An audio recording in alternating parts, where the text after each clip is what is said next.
Bonsoir à tous, merci de nous rejoindre sur Gabon Première, c'est l'heure de votre édition d'information.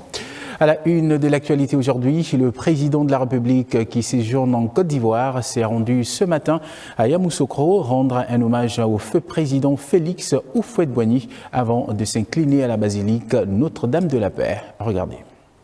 Deuxième journée de séjour en Côte d'Ivoire pour le couple présidentiel qui s'est rendu à Yamoussoukro, capitale politique du pays. Dès leur arrivée, un accueil chaleureux leur a été réservé par les autorités administratives et politiques locales. Cap ensuite vers le mausolée de feu Félix Houphouët-Boigny, où la chefferie traditionnelle de Yamoussoukro a tenu à honorer la présence du couple présidentiel à travers un échange de civilité empreint de tradition. Prenant la parole, le président de la République a exprimé sa gratitude pour l'accueil qui lui a été réservé avant de saluer la mémoire de Félix Houphouët-Boigny, grand bâtisseur, artisan de la paix et homme d'État dont l'héritage continue d'inspirer le continent. Il a également rappelé les liens historiques qui unissent le Gabon et la Côte d'Ivoire, deux pays partageant une même vision de fraternité et de coopération, tout en remerciant son homologue, Alassane Ouattara, pour son invitation aux festivités de l'indépendance. Le chef de l'État a par ailleurs annoncé la participation du Gabon à cette grande célébration par la présence des officiers généraux formés en Côte d'Ivoire, ainsi qu'une délégation représentant les peuples autochtones du Gabon lors des festivités. La délégation a ensuite rendu hommage au président Houphouët-Boigny, un moment solennel où le chef de l'État, aux côtés de la première dame, se sont inclinés en silence. La visite s'est poursuivie à travers les appartements et les bureaux qu'occupait Félix Houphouët-Boigny, là où l'ancien président a passé la majeure partie de son temps avant qu'une photo de famille ne vienne immortaliser ce moment. Direction enfin la basilique Notre-Dame de la Paix pour une visite guidée de l'édifice. Construit entre 1986 et 1989, ce monument religieux par ses dimensions s'impose comme l'un des plus emblématiques du monde. À l'intérieur, la visite s'est poursuivie ponctuée d'explications sur l'histoire et l'architecture de l'édifice avant un moment de recueillement. Le président de la République a ensuite consigné sur le livre d'or quelques mots dans lesquels il formule le vœu que nos peuples demeurent unis dans la fraternité, le dialogue et la solidarité au service d'une Afrique forte et prospère. Le cortège présidentiel a ensuite quitté les lieux, laissant derrière lui la silhouette imposante de la basilique, l'un des monuments les plus emblématiques de la Côte d'Ivoire, avant de reprendre la route pour Abidjan. Revenons à Libreville pour parler de l'avant-projet de texte portant statut général de la fonction publique et statut général des fonctionnaires qui a fait l'objet d'un échange entre membres du gouvernement dans le cadre du comité interministériel sectoriel avant son passage en conseil interministériel. Raymond Savou, Peter Monfumbi, Francis Ifunda, Samabi Modibo.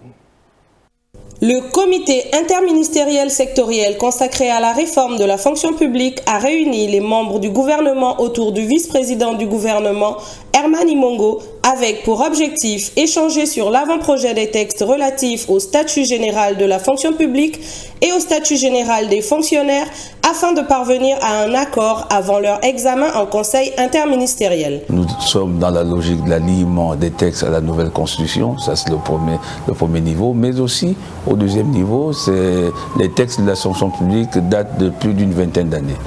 Il est entendu qu'un texte qui a plus de 20 ans doit être nécessairement reformé parce que les choses ont évolué, les choses doivent s'adapter au contexte et au milieu dans lequel il s'exerce. Ce texte vise à moderniser la gestion des ressources humaines, à améliorer la carrière des agents publics et à renforcer la performance de l'administration. Il n'est pas question ici de démanteler ou d'exposer l'agent public à une quelconque situation d'arbitraire. L'évaluation est comprise ici comme quelque chose qui permet à l'agent public de s'auto-déterminer, de commencer par s'auto-évaluer lui-même afin qu'il soit évalué en sachant que celui qui l'évalue est à son tour aussi évalué. Cette réforme ambitionne de doter le pays d'un cadre juridique modernisé, adapté aux exigences de la transformation de l'État. Et je veux dire à tous ceux qui ont aujourd'hui la facilité de s'exprimer sur ce texte, il faut qu'ils prennent le texte. Le texte n'est pas finalisé, donc on ne saurait faire de commentaires justes. Il faut attendre. Le texte va être mis à l'appréciation du public et de tout expert. qui sera à même de mieux l'exploiter et de proposer des amendements s'il le veut. Cette étape s'inscrit dans la réforme de l'administration publique engagée par les autorités avec pour ambition de moderniser le cadre de gestion des agents publics et d'améliorer l'efficacité du service public. Les conseillers spéciaux africains de la Fondation Prince Albert II de Monaco ont rencontré le vice-président du gouvernement dans la perspective d'une implantation de la Fondation au Gabon. Retrouvons Raymond Saou, Peter Manfumbi et Francis Sifunda Samabi Moudibou. Introduit au cabinet du vice-président du gouvernement par le ministre de la Pêche, de la Mer et de l'Économie bleue, le conseiller spécial Afrique de la Fondation Prince Albert II de Monaco est venu présenter à Herman Imongo le projet d'implantation de cette organisation au Gabon. L'objet de la visite, c'était l'installation de la Fondation Prince Albert II de Monaco au Gabon.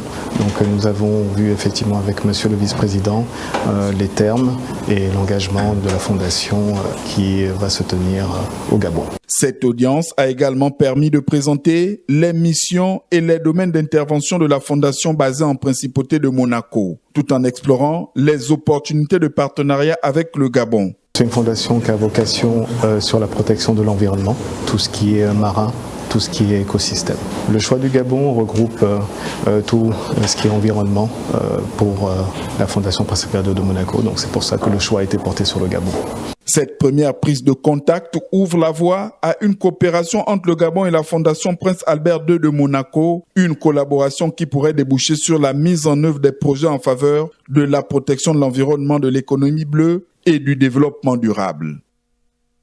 Et puis les préparatifs de l'année académique 2026 et 2027 sont en cours. Le vice-président du gouvernement a réuni tous les départements concernés pour garantir une rentrée des classes dans les meilleures conditions. Reportage. À la faveur d'une première séance de travail avec les ministères concernés, Éducation nationale, formation professionnelle, enseignement supérieur et budget, le vice-président du gouvernement Herman Imongo a fixé les grandes orientations de la rentrée scolaire et académique 2026-2027. L'objectif de cette réunion, c'est de faire le point. Le point sur le nombre d'élèves, le nombre d'étudiants attendus dans les infrastructures à la date de septembre 2026, le niveau de ces infrastructures d'accueil. Il nous faut apprécier le gap, il nous faut apprécier les ressources ou les moyens à mobiliser pour combler ce gap. Qu'est-ce qui est prévu à court, à moyen, à long terme? Qu'est-ce qu'il faut mobiliser comme ressources budgétaires, logistiques, humaines? En clair, où en sommes-nous et comment serons-nous à la veille de septembre 2026, de cette rentrée? Tous les aspects indispensables à une rentrée académique réussie ont été passés en revue au cours des échanges. L'objectif est d'assurer une préparation rigoureuse et une meilleure coordination entre les différents départements ministériels. Nous avons été instruits par M. le vice-président du gouvernement pour que nous préparions ensemble la rentrée 2026-2027, naturellement après avoir fait une sorte de point d'étape pour que nous arrivions à juguler le flux des étudiants. Du point de vue général, nous pensons que nous avons à travailler durant ces semaines pour faire en sorte que la rentrée soit sereine, pour que nos étudiants, lorsqu'ils arrivent, nos apprenants, que ce soit du côté de l'éducation nationale, de l'enseignement supérieur ou de la formation professionnelle, qu'il y ait une rentrée sereine, soutenue et bien entendu par le gouvernement. Au terme de cette première séance de travail, le vice-président du gouvernement Herman Imongo a insisté sur la nécessité d'une coordination étroite entre les différents ministères afin de garantir une rentrée des classes 2026-2027 sereine et efficace. Nous ouvrons à présent notre dossier relatif aux relations entre grands-parents et petits-fils. En effet, le lien affectif entre les grands-parents et leurs petits-enfants sont parfois indescriptibles. Et je vous propose cette immersion chez la veuve Andem qui élève ses petits-enfants et dont elle a du mal à se détacher. Adéline Zanhi et Jean-Pierre Moussami. Nous sommes au quartier Montbouet-Péry-Dakar, situé dans le 3e arrondissement de Libreville. Ici, veuve Andem nous relate ce qu'est son quotidien avec ses petits et arrière-petits-enfants qu'elle chérit tant. Je suis veuve, mon mari est décédé, ça fait depuis des années. Je suis là avec mes enfants, avec mes petits-fils. On est habitués à rester ensemble. Ces mamans travaillent maintenant, ils ont quitté la maison. Les grandes vacances, ils viennent ici avec moi, passer les grandes vacances ensemble pour s'amuser. Après, ils retournent quand l'école commence. À 65 ans, cette grand-mère infatigable et dévouée prend toujours soin de sa progéniture avec le même entrain. Je suis commerçante au marché, je vends au marché. Avec ça, je nourris la famille. Je fais mes plantations, je les nourris avec tout ce que je fais. Jusqu'à présent, maintenant, les enfants aussi sont grandis. Au grand bonheur de ces petits-enfants qui profitent au maximum de l'affection et la présence de leur mamie. J'aime rester avec ma mamie parce qu'elle ne nous tape pas, elle nous donne des bonbons, elle nous garde bien, elle nous nourrit, elle est gentille, elle n'est pas mauvaise. Le lien affectif entre veuve Ondem et ses petits-enfants est unique et privilégié car il favorise l'équilibre émotionnel de ces bouts de chou. Nous restons dans ce dossier pour parler à présent de l'importance de la transmission des valeurs traditionnelles dans une société influencée par des habitudes extérieures. Andy Tungi. La première chose à savoir, c'est que le père et la mère éduquent du nombril vers la tête, les grands-parents éduquent du nombril vers le bas. Elle repose principalement sur la tradition orale, les sociétés initiatiques et la famille.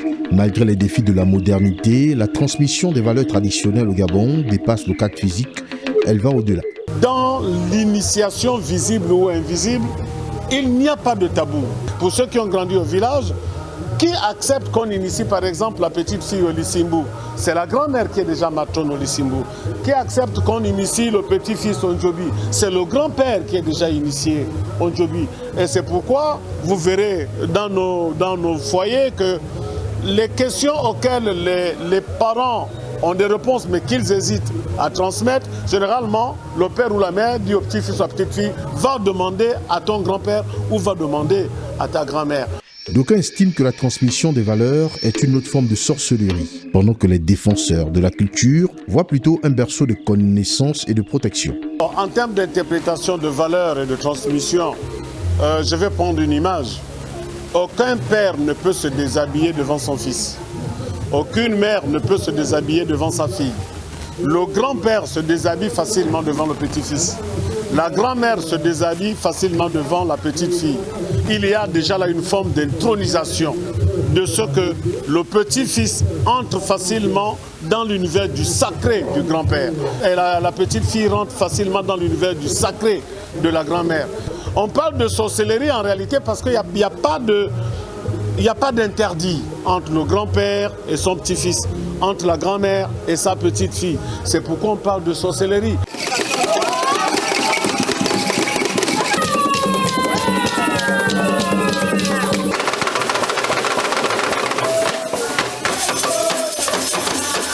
Si les principes de la sacralité demeurent inviolables, la connexion et la transmission des us et coutumes cohabitent parfaitement car elles sont des écoles de vie où résident les savoirs profonds. Le grand-père et la grand-mère sont pour moi des grandes écoles de responsabilité en termes d'éducation, de formation et de transmission de valeurs. N'oubliez pas que si entre le père et la mère et les enfants, il y a des relations d'évitement en termes de respect, il y a beaucoup de jeux, il y a beaucoup de plaisanteries entre les grands-parents et leurs petits-fils et leurs petites-filles. Et vous remarquerez que même lorsque les petits-fils et petites-filles arrivent en vacances, c'est un rituel important. Ils dorment d'abord dans la chambre des grands-parents pendant au moins 2 ou 3 jours. C'est une forme d'initiation et de transmission. Je dis, si le petit-fils, si la petite-fille étaient des couteaux qu'on achèterait dans un magasin, mais il revient au grand-père et à la grand-mère de les aiguiser. Le monde, ce village planétaire, ouvre le front de la guerre des cultures où l'essor des réseaux sociaux et la vie citadine réduisent les moments de partage et éloignent les jeunes des récits ancestraux car fascinés par des modes de vie importés qui concurrencent les normes traditionnelles gabonaises. Rien à voir avec ce qui précède, nous parlons des experts agronomes qui prennent une part active à l'atelier sous-régional Afrique de la Convention internationale pour la protection des végétaux organisé par la FAO.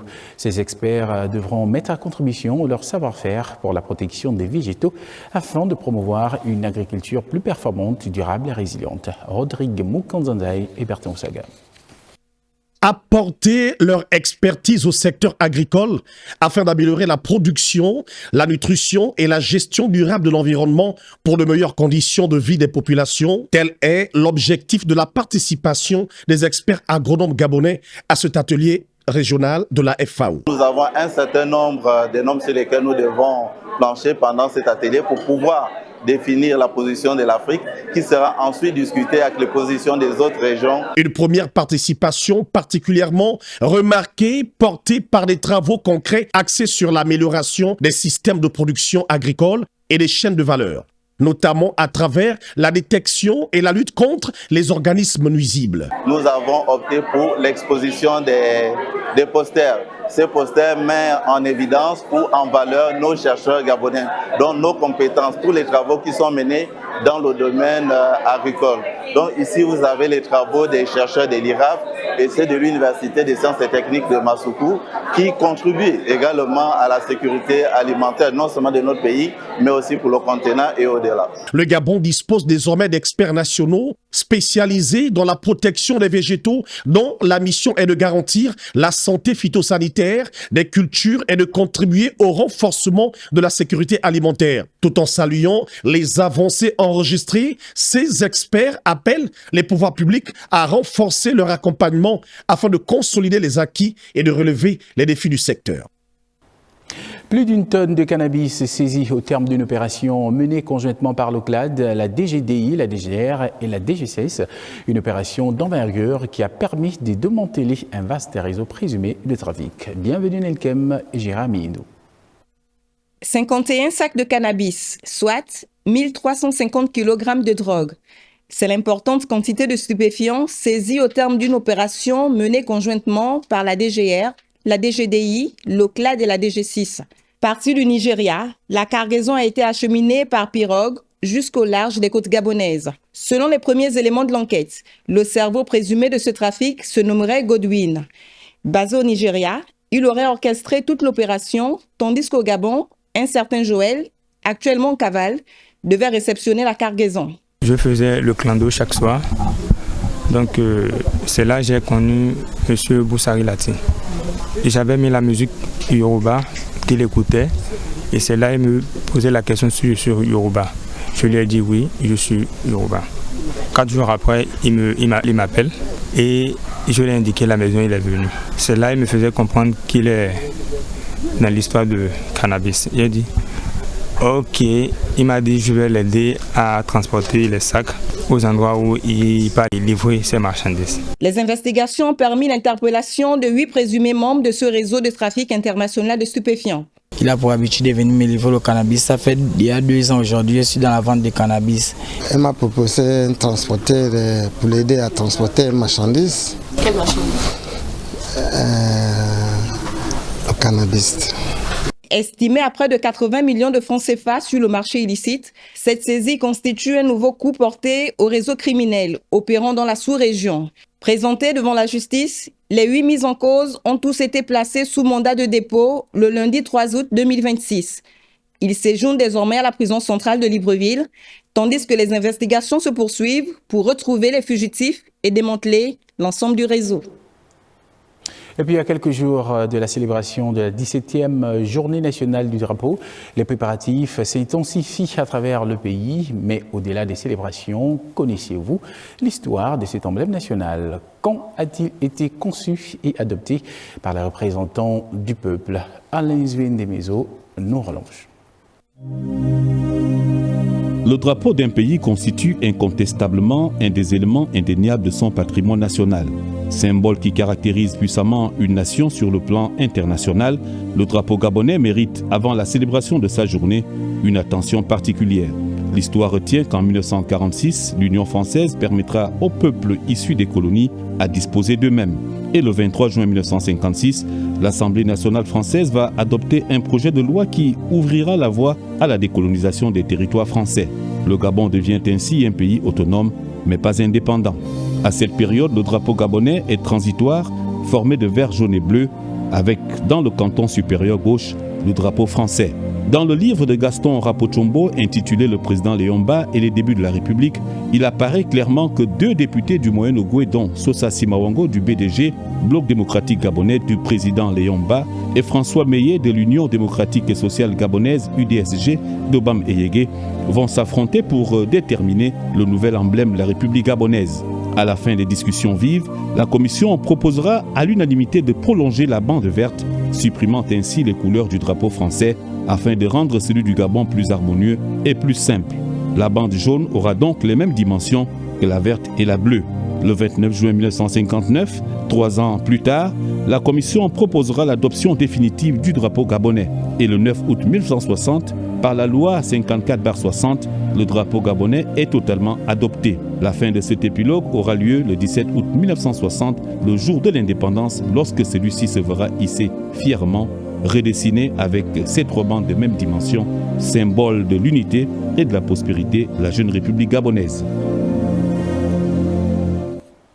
Les caractéristiques du drapeau gabonais, symbole de souveraineté dont les règles de fabrication doivent impérativement être respectées. C'est le point de Cédric Stoni Onocelia Matomalogie. Vert, jaune, bleu, adopté le 9 août 1960, le drapeau gabonais a eu une signification précise. Le vert pour les forêts, le jaune pour l'équateur, le bleu pour la mer. Mais le respectons-nous vraiment ? Pour recadrer les choses, nous avons rencontré les 2 administrations concernées. La fabrication des drapeaux ne se fait pas n'importe comment. Pour fabriquer un drapeau, il faut respecter les mesures. Si vous avez un drapeau, par exemple, de 120 de largeur, vous devez avoir 30 de longueur. Côté fabrication, seuls les fabricants agréés par l'État peuvent produire le drapeau avec le bon tissu et les couleurs officielles. Et attention, la loi condamne tout outrage au drapeau. Pour un prestataire agréé, le tissu vert qu'il faut utiliser, c'est le vert irlandais. Le jaune or. Et le bleu roi. Ne pas respecter les normes du drapeau, cela fait partie des outrages au drapeau, conformément aux dispositions de l'article 86 du Code pénal. À l'ère de la Ve République, l'État veut un rappel à l'ordre. Il compte passer par l'école. Une campagne de sensibilisation est en préparation pour la prochaine rentrée. Nous avons l'intention de faire en sorte que la journée nationale du drapeau, ou du moins les valeurs prônées par la journée nationale du drapeau, soient implémentées tout au long de l'année. Nous avons prévu une campagne, nous avons choisi comme cible les apprenants. Ils sont en vacances, nous attendons la rentrée. Apprendre à respecter le drapeau, la mission que se donne l'État pour la prochaine rentrée scolaire. Le traité de Boué-Williamaise, on en parle dans cette édition d'information. À l'approche de la célébration de l'accession du Gabon à la souveraineté internationale, cet acte juridique qui est à l'origine de la colonisation. Quel a été son impact sur le Gabon et quelles sont les raisons de ce traité? Le point avec Gabriel Guilain-Limami et Jean-Pierre Moussouani. L'histoire moderne du Gabon mérite d'être connue de tous. Elle est structurée autour des traités de Boué-Williamaise, dont le premier a été signé le 9 février 1839. Au nombre des signataires, il y avait le lieutenant Boué-Williamaise représentant la France et le chef Pongwe Antsu-Wekowe, surnommé le roi Denis Rapochombo, qui régnait sur la rive gauche de l'estuaire. Boué-Williamaise, c'est ce capitaine de vaisseau qui arrive au bord de nos côtes et qui veut s'installer pour contrôler le trafic de l'esclavage. Il signe un premier traité en 1839 avec un roi local qui est le roi Rapochombo, qu'on appelle le roi Denis.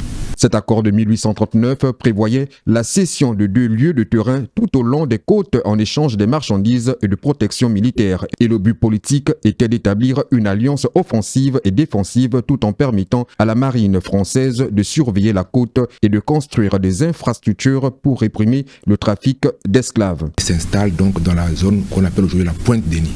Et son travail est bien fait puisqu'il a raisonné un bateau brésilien avec 52 nègres à bord. Voyant le potentiel de l'estuaire, Boué-Wilomez multiplie les alliances avec d'autres chefs locaux en 1841, signature d'un traité avec le roi Louis en 1843, construction du fort d'Aumale sur les terres du roi Louis. La mangrove le gêne et demande un autre traité pour s'installer cette fois-ci sur la côte, la rive droite du Komo. Et là, il trouve le roi Anguillet, qu'on appelle le roi Louis, qui lui maintenant signe un deuxième traité et il s'installe à l'actuel port qu'on appelle le port d'Aumale, mais qui est aujourd'hui le port Molle, qu'on appelle quasiment le port Molle. Le 1er avril 1844, un grand traité général regroupe et confirme la soumission de plusieurs autres rois de la région, notamment Kouaben Georges Rassondi. Dans la province de Langounié, l'Union démocratique des bâtisseurs a célébré son premier anniversaire à Iteke et Mimongo. Cette commémoration a été l'occasion pour le parti de réaffirmer son engagement en faveur de l'unité, du développement local et de la proximité avec les populations. Le reportage de Maël Mabunda et Silver Daboussengé. L'Union démocratique des bâtisseurs a récemment célébré son premier anniversaire dans le Goulou, marquant un an d'engagement et de mobilisation. Les festivités, tenues à Eteke puis Mimongo, ont rassemblé militants et sympathisants dans une ambiance de ferveur et de convivialité. Notre parti, guidé par une devise forte, inclusivité, développement et fidélité. Inclusivité signifie que chacun a sa place au sein de l'UDB. Quelles que soient nos origines, nous pouvons tous contribuer au développement de notre nation en apportant notre pierre à notre édifice. Des actions de grâce, des animations et des rencontres ont rythmé ces journées, renforçant l'unité du parti.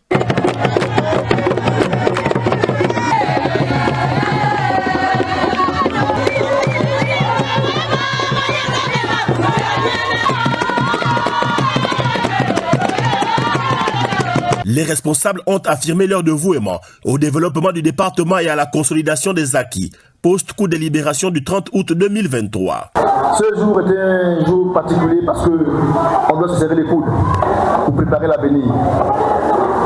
C'est l'occasion pour nous d'amener le parti plus loin dans tous les villages de l'Ogoulou, dans tous les quartiers de la commune, pour que l'UDB soit le parti le plus fort. Je suis à Eteke et à Mimongo depuis hier pour accompagner les délégués communaux, les délégués départementaux, les commissaires politiques, les élus locaux et les élus nationaux de l'UDB pour qu'ensemble nous puissions célébrer cette fête. Nous l'avons fait.